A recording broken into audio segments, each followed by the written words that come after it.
All right, welcome back to Southwest Florida. My name is Sean. I am in my garage. It's it's Tuesday, kind of just doing my thing. I thought, you know what? I got some stuff in the mail today. Some powders and some flakes. It's just by some random no-name company, and I'm like, yeah, let me see if I can get out there and utilize these and make something that's cool to look at. I did get 3 in total, and these, I don't know, these look kind of like the same. Maybe this has got a little bit more red in it right here than this one. This one's got a little bit more green shine to it.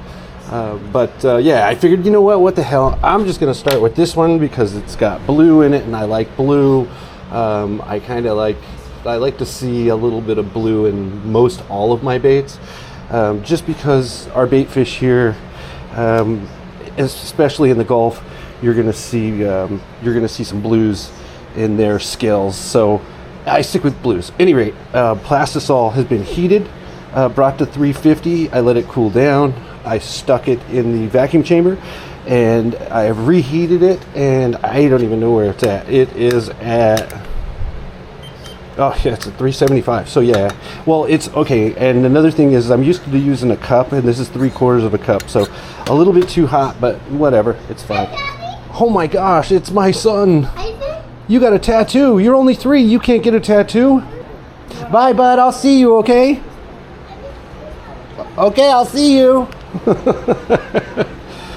All right, I don't even know where I was at, but here, I can edit it to however it might work or work out or not work out. But at any rate, yeah, so here we got this heated up. I've got these flakes. I'm going to use these right here. They've got some blue. I don't even know how to get into them. It's like, what's the trick? Oh my gosh. The lady that sold me these is like King Kong lady. Oh, I see what she did. She put like a cute little sticker to hold it in place. That's nice. I am not afraid to use this, by the way. So we're gonna go in pretty steep and use heaping. This is 1/8 of a teaspoon. So I use 2. So that's 1/4 of a teaspoon that's in there. Let's take a gander and see what it looks like mixed into our plastisol. Oh yeah. Well, I'll tell you what. Oh yeah. Okay, so it's a red and blue.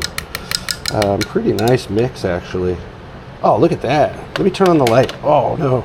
Let me turn on the light so you can see this. I don't know if that's visible or not. But it's blue there. It's red there. Blue and red. Okay, so this stuff's cool. Just like it looks like in the container. Unfortunately, she uses tape to seal these, and it made it all sticky. And when I tried to grab it, it just kind of spilt over here. Which, this stuff is super light. It doesn't have any density to it at all. So unfortunately, when things like this happen and you spill it, you're kind of stuck. I got this fan right here. It's kind of a shit show, as always, right? I mean, look at it. We try to rescue as much as we can. It's not terribly expensive, but this stuff's not cheap. We want a good looking bait. We got it in there. I do have also this black here. It has a lot of black in it. If you were to ask me how many drops of black were in here, I would probably guess it has 60 to 70, 75 drops probably. I just wanted it super black, and here's the reason. I'm going to leave this clear. I'm not going to change this at all. We're just going to have clear on the bottom. I'm going to laminate it, which means I'm going to use my dual injector with the mixing block, and I'm going to inject it into our mold here. And when I inject it into the mold, you're going to have the clear with the glitter on the bottom and the black on top, and it's gonna and the reason why you want black is because These glitters perform well with a black backer, and you can either use a black or dark color for the top and then clear as I'm doing, or you can add the black directly to this and it'll make these colors pop. But I'm going to leave the black out of there. I'm going to go with this jerk bait mold right here from Epic Bait Molds, and we're going to clamp it down. When using these clamps, you don't need to be Superman, you just need to clamp them down. Okay, hold it together. Put it like this, sprue facing you. You want your bottom on this side, your top on this side. You'll figure that out with each mold, but yeah, so let's deal with our black. Our black is ready. Okay, and then again, on this, when I shoot my colors, this needs a little bit more. It's warm, but it ain't ready yet. When I shoot my colors, I have a system, a place for everything, and it just ensures that I do it the same every time. Everybody's going to have to kind of figure that out, but me, I like to put my bottom color on the left and my top color on the right.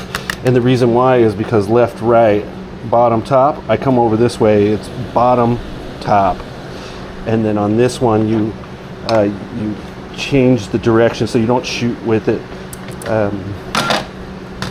On this mold, you set it in like this here, like that is how you inject this one. On this mold, you lift it up and you go top, goes backwards like that, and then you come to each one and move them across the mold like this, and that'll put your top color on the top here and bottom, so it's just kind of like how it sounds, top and bottom. But you've got to make sure your mold is in the right position. You can't have it like this or it'll be backwards. It has to be like this, so it's marked up here. And some of these molds will say top and bottom, or they'll be marked up here that says top. But it's important that you get used to the location of where the mold is when injecting. All right, so absolutely the black is done. And this is the back and forth game that you play with plastisol. It's a pain in the ass. It doesn't ever work out to where you're like quick. Everything's the right temperature at the right time, and no, it's back and forth. It's in the microwave, out of the microwave, stirring it vigorously to get the temperature to drop to match the other cup's temperature. It's like it can get insane sometimes. But you know, this is good and hot. If I'm a guessing man, I would say this is 365. 354. Okay, so I was off by 11 degrees, but this is nice and warm, ready to rock. Now, I'm just trying to get this one in here around the same temperature. Now, I'll tell you right now, I have been working without gloves while you watch. Take that, you know, my warning to you is wear gloves. If you're doing this, you want to wear gloves. It's very important. I will glove up when I grab my injector. This needs to go in again. See, here's the back and forth game. So before I stick this in, what's this temperature at? So I'm at 328 with that one. I need to come up about 17 degrees. So we'll go 22 seconds and see if that'll get us to the finish line. But yeah, so at about this time, I want to grab my left glove and glove up left-handed, because I'll be holding my injector left-handed as I press down with my right hand. So, all right, black's ready. Okay, here it comes. Now we're at the point where we can just set them side by side, give them a couple stirs, figure out which one needs. Okay, 356, and this one's going to be 342. 336. So this is where I vigorously stir. That'll cool it off. Lifting it, putting some, you know, it's like I said, it's been in the vacuum chamber, so I'm not going to get a lot of bubbles, which is nice. If you were to try shooting this plastisol without using your vacuum chamber, you're absolutely going to get bubbles. It's just, there's no way around it. You can't avoid it. I've seen guys on YouTube say that they can do, a guy specifically in Australia that says he's never used one and shoots perfect baits. I don't believe that. I've tried. I've had free time to where I could come out here while my wife is cooking dinner, and I spend, you know, maybe I'll spend 45 minutes, a half hour, and I'm like, oh, I'll just cook my plastisol and add my colorants and shoot it and see what it turns out like, and that's when I find I have bubbles. So, all right, here we go. It's ready. Now, I'm just going to take my injector, make sure it's clear. It is clear. All right, I'm going to come in. I'm going to draw up as much plastic as I can, and I'm going to purge it. By purging, I mean all that plastic is going to come down to this end of the injector, and I'm going to push out air that is in it. Okay, this one on the left is flowing, that one on the right is flowing. We are set. Come in, insert your mixing block. I'm going to come here. Yeah, here we go.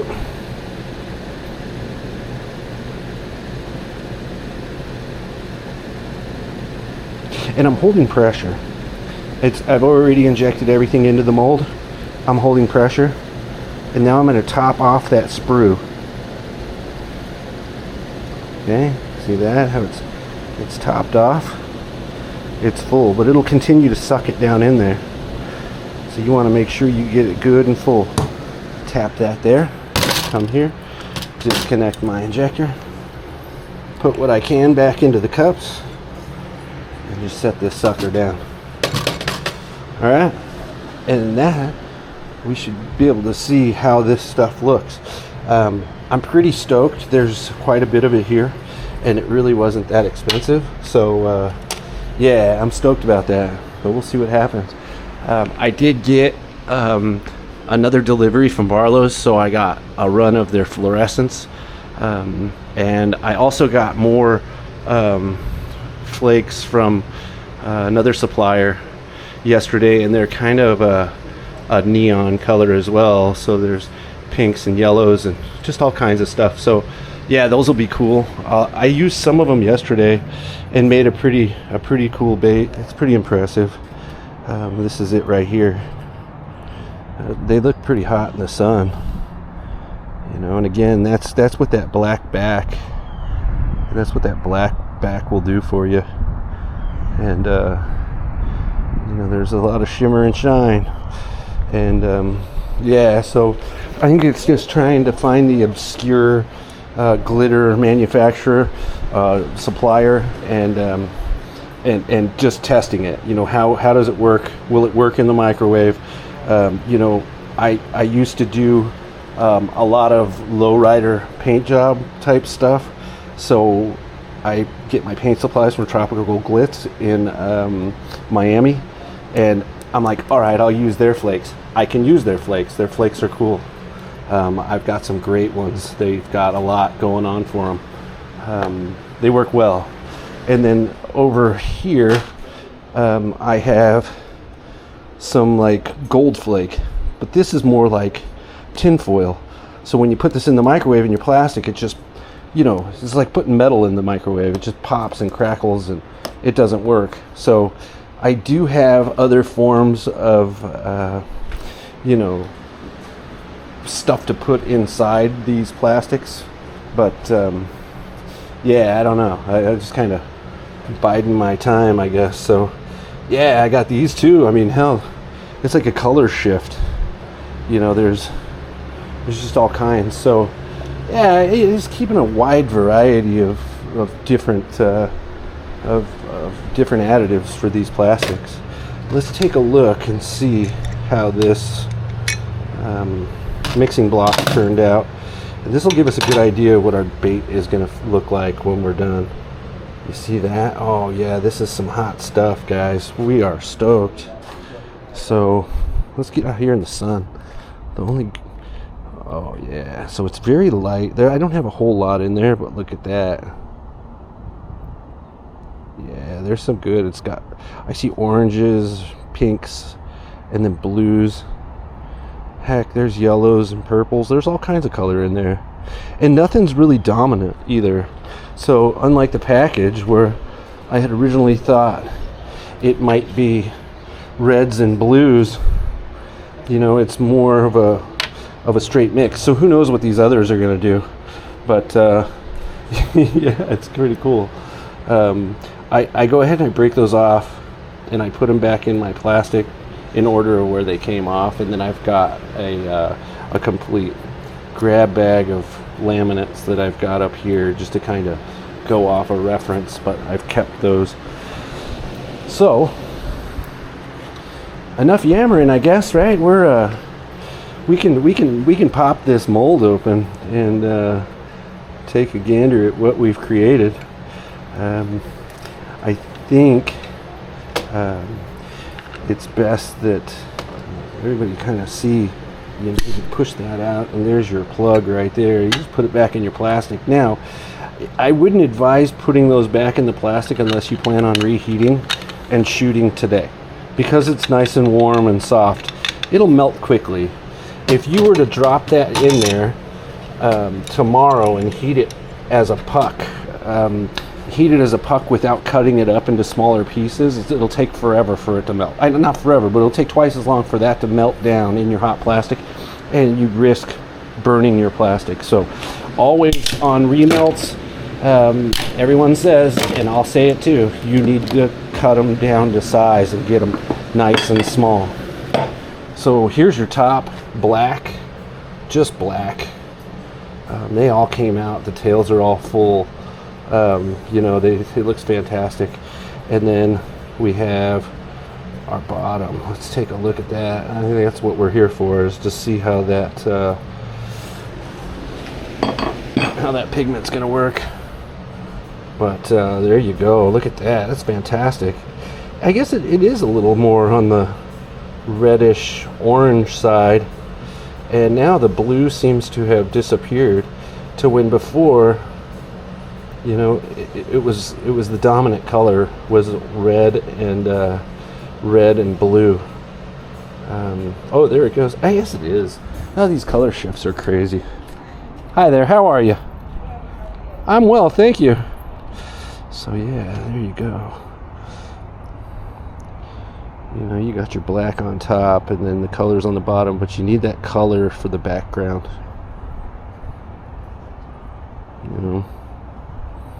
Yeah, stoked. These are nice. That's a pretty wild color. Alright, that'll catch a fish, man. I don't know who's going to use this bait that I have, but yeah, I'll eventually, somebody will end up using it. Probably one of the guys at the dealerships that I work at. I've been giving them baits here for the past probably month or better, and they all seem to appreciate them, and the bass are finally coming around. They actually do lay low here in Florida in the winter. We don't get a good bite, pre-spawn. So they're starting to come back around and do their thing. And these guys have been going out and just whacking them with all these baits that I've been making and giving to them. So yeah, this is going to be great. I'm going to continue making some baits tonight, but I wanted to check out this. And it was inexpensive. It really wasn't that much. So for what I got and what I have here, I'm really excited to continue making this style of bait with just these 3 containers. I think it's well worth it. This is fantastic. I mean, you can see, I'm looking down at it and it's just phenomenal. Yeah, moving on.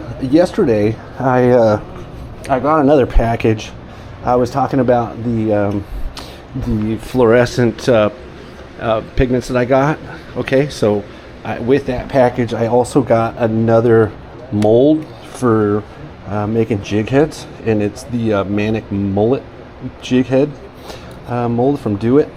And this is, it's pretty cool. I've never really used this type of keeper, but I see that they've got it vented off, and they turn out fantastic. But it takes a 60 degree, and each size, if you're familiar with making your own jig heads, each size has its recommended hook size. So a half ounce is a 5/0, 3/8 is a 4/0, a 5/16 is a 3/0, a quarter is a 2/0, and a 3/16 is a 1/0.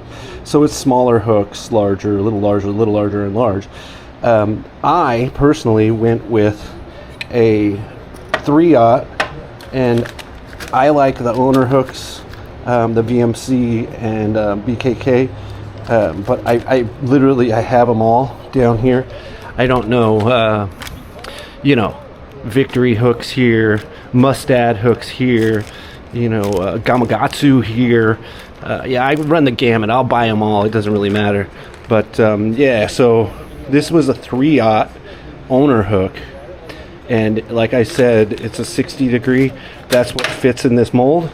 I actually tried one on that crazy looking bait that I made yesterday, and I think it's a really good looking jig head.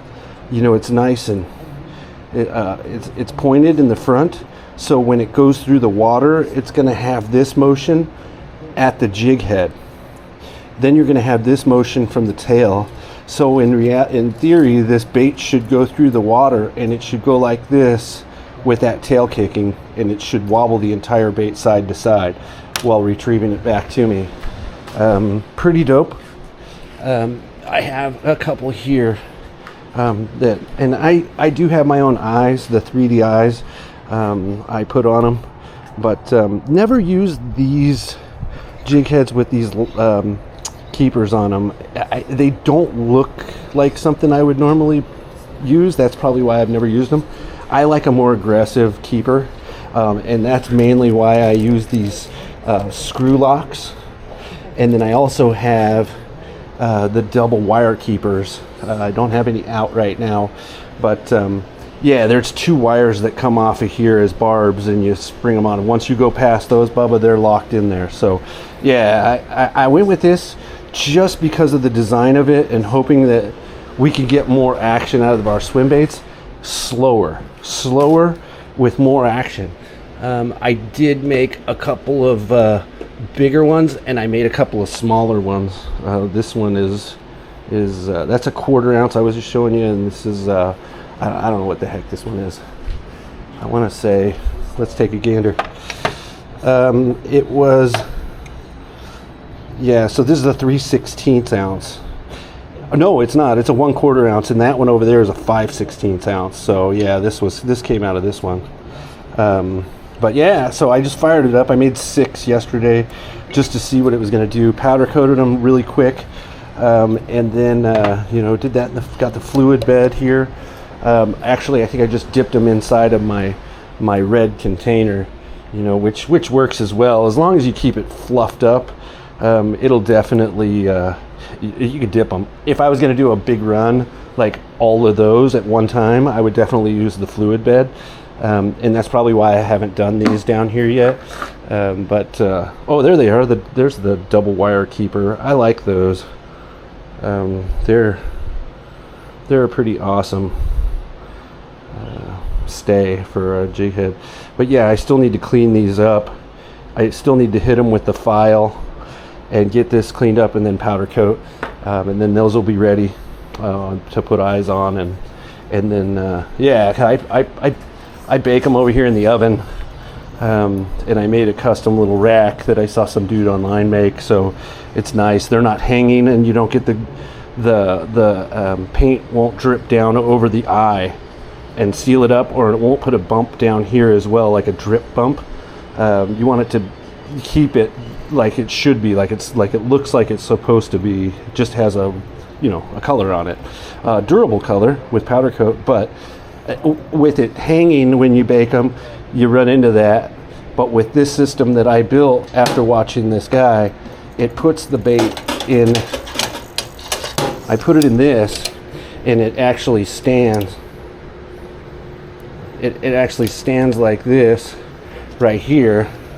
So if you're, and then I'll bake a whole row of them. I get like 18 of them on here. And then when I bake it, if anything drips, it'll drip down this way and not get in this area here. So it's pretty nice. One of those tricks, I guess. You just kind of pay attention to stuff and then utilize what makes sense. But yeah, so there it is, and that's what we've done.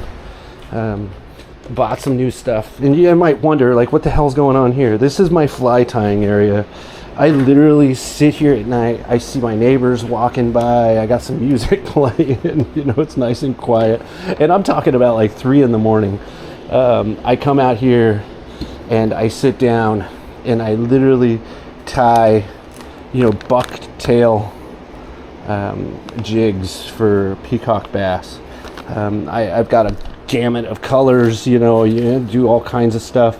I make some pretty wild stuff, anything that's really bright and you can have these fish just be pissed off at, that's what you get. I've got a bunch of flash, just more feathers, just some stuff here. But this is my fly tying area, which I do use. I might even have, oh yeah, I do, look right here. I have a fly here that I made recently, and it's pretty large and in charge, pretty wild. It's got a lot of color. There's 2 different purples, pink on the front, pink feathers, and some fish flash, they call this stuff, inside. And I put them on a nice heavy jig with a big hook. That's like a 5/0 hook. And I do that, I want it heavy, because when I get this out and when I'm fishing and I get it tight and it's on the bottom, I want to get it up and pop it, make it go like, and then come back down. And when it lands, that bucktail will pop open, those feathers will move around a little, and then I'll pick it up and it'll. But when it's moving through the water and all those bucktails close in on themselves, it's got a nice large profile and it looks like a little fish. And when it lands, it opens up. So yeah, whatever. That's kind of one of those things I've learned recently and got into, and I freaking absolutely love it. But yeah, there you go. Hell, I don't know. I'm just kind of rambling, but this is what I do. I love this stuff. And yeah, I'll bring you along. Why not? Hey, listen, it's all good. We've got a frog mold. Yeah, I've got some frogs here.